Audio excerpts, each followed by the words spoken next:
Ladies and gentlemen, let's talk some NFL draft. Matt Miller is kind enough to join us from ESPN. He's ESPN's NFL draft analyst and insider, one of theirs. And you can follow him on Twitter at NFL Draft Scout. Matt, thanks for being on. Appreciate it. Yeah, appreciate you guys for having me. So we are 2 weeks, exactly 2 weeks now, 2 weeks plus a few hours, before the 2023 NFL draft begins. You haven't put out a mock in a while, so we're not going to hold you to any previous mocks. As it stands right now, because that would be unfair, wouldn't it? As it stands right now, what percentage of your brain believes that Bryce Young, if we were to read the tea leaves, and in betting markets, he's minus 360 to go first, how certain are you that he goes first? 90%. And thank you for not holding me to a mock. I have a new one coming out next week, so we'll get you guys updated on that. I would say 90%. It's that time of year where anything can happen, but I feel confident. I think, like you said, reading the tea leaves, whether that's information coming from teams, information coming from, journalists that I work with, or even looking at the betting markets, which they do a pretty good job of predicting these things. It does feel like Bryce is really kind of secured that spot. And I would say 90% just because there's still 2 weeks to go. And, there's still opportunity for those final meetings when the owner is involved, the GM, the head coach, offense coordinator. You kind of get the cabinet all together and say, okay, who's it going to be? Make sure everybody's in lockstep with each other. That's the only opportunity I see right now for things to change. If Carolina does, in fact, go Bryce Young number one, do you think it's an absolute that Houston takes C.J. Stroud number two, or are you not really buying into that necessarily at this point? I think it's wide open right now at 2. And so it should be C.J. Stroud, absolutely. But we don't know right now who's making the decision in Houston. I've got an owner in Cal McNair who's become more involved. You've got a GM in Nick Caserio who's hired 3 coaches at this point who've been fired. You've got a brand new head coach who is a franchise legend in D'Amico Ryans. And I think that's the thing we're trying to figure out is who's calling the shots. Does D'Amico Ryans look at his alma mater, Alabama, and say, Will Anderson was the best player in football the last 2 years. We're just going to draft him. We're just going to draft the best player. We'll figure it out at quarterback. Or is there enough pressure internally to say, hey, we got to figure out this quarterback spot, especially when you have right now on the roster Davis Mills and Case Keenum. So I think logic says that it should be C.J. Stroud, but logic in the NFL draft aren't always friends. No, it is one of the more inexact sciences ever. It's really 2 weeks for being 2 weeks in advance. It's one of the more up in the air drafts. What's your sense of then, whether it's Houston or otherwise, who do you feel the first, and by the way, all of these are based in betting markets, just to let you know, Matt, but who might be the first defensive player selected then? Does it feel Will Anderson-ish at this point, or is Jalen Carter's move coming back to it being him? I think it's still Will Anderson. That is where I would go if it were me placing the bet. Jalen Carter, he should be second, right? And I think it does come down to if the Houston Texans don't take Will Anderson at 2, the Arizona Cardinals are like, do they take him at 3 or do they trade? Because I think that's what could turn things upside down. Because if we have 4 quarterbacks go in the first 4 picks, which has never happened before, would Seattle take Jalen Carter or Will Anderson? To me, it would seem that they would take Will Anderson. They signed Draymond Jones to free agency. An outside pass rusher is more of a need than an inside pass rusher. But there are definitely teams that think Jalen Carter is the most talented football player in this entire class.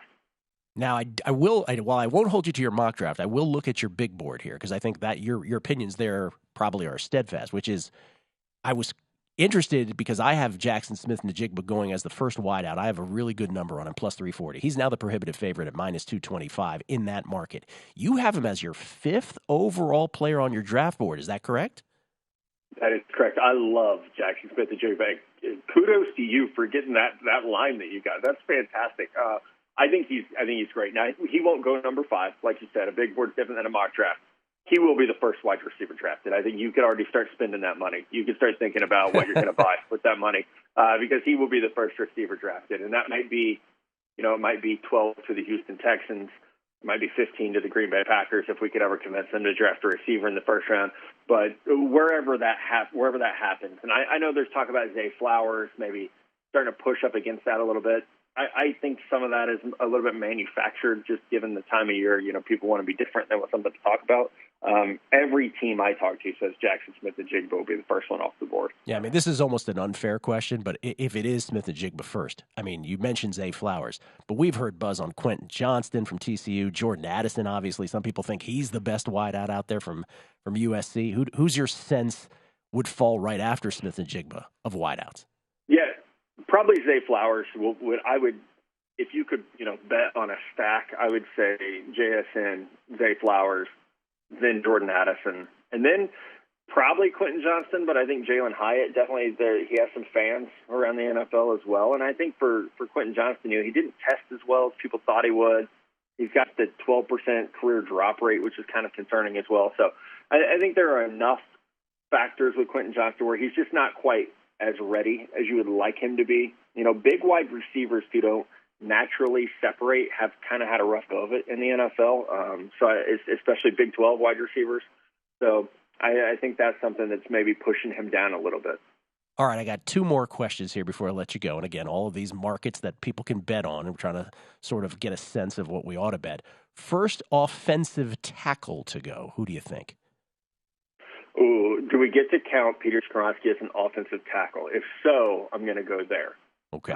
If not, I'll say that's tough. I'll say Paris Johnson from Ohio State, but Roderick Jones from Georgia certainly has fans. He's just inexperienced. Darnell Wright from Tennessee is really, really good. I think Paris Johnson from Ohio State is the most finished product out of those guys, so I could definitely see him coming off the board first. Yeah, by the way, I said offensive tackle. I meant offensive line. Tight end, first tight end. I think that's moved strongly to Dalton Kincaid. Yeah. I'm a Michael Mayer fan. I think he's more complete, but Dalton Kincaid's athleticism, and then this week he gets the doctor sign off on the back injury, say he's cleared, he's ready to go. That's going to help him a lot. So Dalton Kincaid might be the guy that's going to go a lot earlier than people think, actually. All right, Matt, I hate to say this, but I lied to you. Last one for sure. First defensive back to go. Devin Witherspoon. I feel good about that. I feel good. I love Christian Gonzalez from Oregon as well, but Devin Witherspoon from Illinois is the one I feel great about. Yeah. Okay. All of these available. All of these at not as favorable prices as they once were, but maybe some movement here. We got 2 weeks to go. Matt, really appreciate the time, man. Thank you so much, and we look forward to your next mock draft in a week.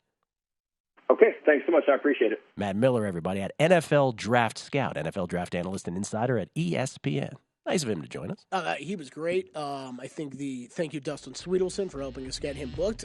Devin Witherspoon, first cornerback's becoming interesting. I bet the Christian Gonzalez one, but he had a great pro day, Witherspoon did, and looked good health-wise. As much as Bryce Young has the buzz at number one, Witherspoon has the buzz for sure as a defensive back. Kincaid at tight end seems to be a groundswell as well. At this point. I bet a little Skoronski, so I wouldn't mind that one. Kelley bet some Skoronski. Go to VSiN.com/subscribe to become a VSiN Pro subscriber today.